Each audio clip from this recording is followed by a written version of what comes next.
love the channel and find it useful in becoming a happy retiree. Subscribe today. Technology, automation, you wonder how far these advancements really go. If you think about just what happened in the last 10 years of the iPhone, what happens over the next 10 years? And today, it's not all that absurd to wonder if AI or artificial intelligence is going to replace everything. Humans, we're human workers. And you've got to ask yourself that question. And I know that a lot of the folks listening to this show, I think that's a question I often get. Hey, what are our grandkids, maybe not even our grandkids, what are our kids going to do in 20 years in this economy? And, it's not that much science. It's not as science fiction oriented as it probably sounded even 5 and 10 years ago. And part of this, and I remember hearing about this theory called the singularity. This has been around for decades. And I think I heard this probably for the first time about 10 or 15 years ago and kind of dismissed it. That'll never happen. The singularity means that there's a point in time when an equation is no longer defined or well-behaved, or it becomes infinite. So really, now this is synonymous with not well-behaved. So this term singularity, and this prompted me, I wanted to talk about this anyway today, but it's an interesting segue from talking about Verizon, Yahoo, into this. Singularity is also this term that's been coined for a theory that at some point the massive evolution of computing power and artificial intelligence is going to exceed our own intelligence as humans. And in its worst form, the singularity is predicted to produce the result of an all-out machine-driven world. So it takes over human enterprise, which sounds pretty scary. And it sounds a little bit like it's out of a George Orwell novel, but we see it. We see it every day now. I mean, you've got IBM's Watson that's taken over. It beat the Grandmasters of Chess now a long time ago and won Jeopardy, but also doing commercials now with John Hamm and taking over what seems to be all the work for H&R Block, right? So where do the jobs go? Well, do they just go to artificial intelligence? And if it continues to grow, it doesn't mean that machines are going to inevitably take over doesn't necessarily mean they're going to take over the world.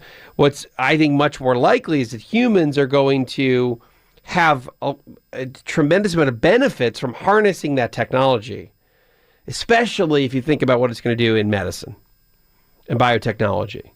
And the positive side of this, as opposed to having computers take over the world and replace all of our jobs, the positive side of this, and this goes back to our creative destruction theme we've talked about in the Amazon and Whole Foods in the grocery industry, but the process of creative destruction. So yes, you lose some jobs, but what do? You gain new jobs in this creation process, which I think that also is the benefit to this singularity concept. So the positive and I think more plausible spin on singularity is it could lead to human lives living longer, richer, fuller lives. And again, you go back to, where did the idea come from? Well, pretty simply, you've probably heard of this thought of Moore's law, and it comes from this Gordon Moore, who was one of the co-founders of IBM, or I'm not IBM, but Intel. And he, again, let's call him the godfather of semiconductors or chips that process information. Well, they effectively, what he said as they evolved over time is that they doubled in capacity, in speed and efficiency, what really let's call it the horsepower of a chip, every 2 years, and then eventually every 18 months. And that's, if you think about the technological capacity, doubling every 18 months, very powerful. And this has been happening all the way back since the 1970s. And now that's what we call Moore's law, derived from Charles Moore. And as it relates to technology, the theory of singularity extrapolates Moore's law. And it basically says, look, if we continue to double artificial intelligence capacity, and it doubles every 18 months or 2 years, then by 2045, technology is just going to surpass human capacity. Or the 2040s, let's say.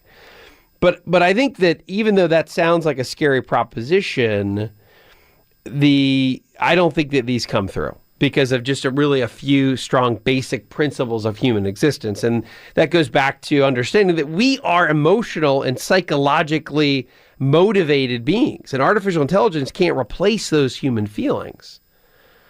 Artificial intelligence is rooted in rationality. We are irrational as humans, and that irrationality, I think, saves us ultimately or psychologically from getting taken over by artificial intelligence. What I think we will do is our psychology will drive us to and puts us in charge of deciding how to grow and how to harness artificial intelligence. And for the singularity to wreak havoc on jobs, and economic incentives would have to be, they'd have to be there for companies to invest in the rise of this over human jobs. And if you take it too far, the proposition becomes self-defeating. If a business switches to everything to fully automated systems delivery, and all businesses do that, then we've got no more human wage earners to buy anything. So artificial intelligence would ultimately be its own worst enemy, and it would be self-destructive. It would bring down the very world that it is aiming to take over, which economically, there's not an incentive to do that. So ultimately, you hear these predictions of technology can take over the world, technology can take all of our jobs. Ultimately, there's no more, if all jobs are taken, there's no more consumption left because none of us are making any money. So at some point, that incentive becomes disincentivizing. And that's why I don't think that we get taken over by AI. I don't think we get taken over by the singularity, but it's worth noting and understanding and trying to continue to keep a good eye on the evolution of technology and what it does to our economy and our industry, because that is the big picture that we always have to understand. Big picture economics in order for the pie to get bigger. And as investors, that's the one thing we need to have happen. The economic pie has to get bigger in order for you and I to have the faith to stay invested in stocks over time. Hi, I'm Wes Moss, and thanks for taking a minute to hear about what's so different about my new book, You Can Retire Sooner Than You Think. So unlike other retirement books, this book will give you a step-by-step guide, whether you're in your 20s or 30s or 40s or 50s, to learn from what these successful and happy retirees did to get there. I hope you enjoy the book, but more importantly, I know that it'll help you retire sooner than you think.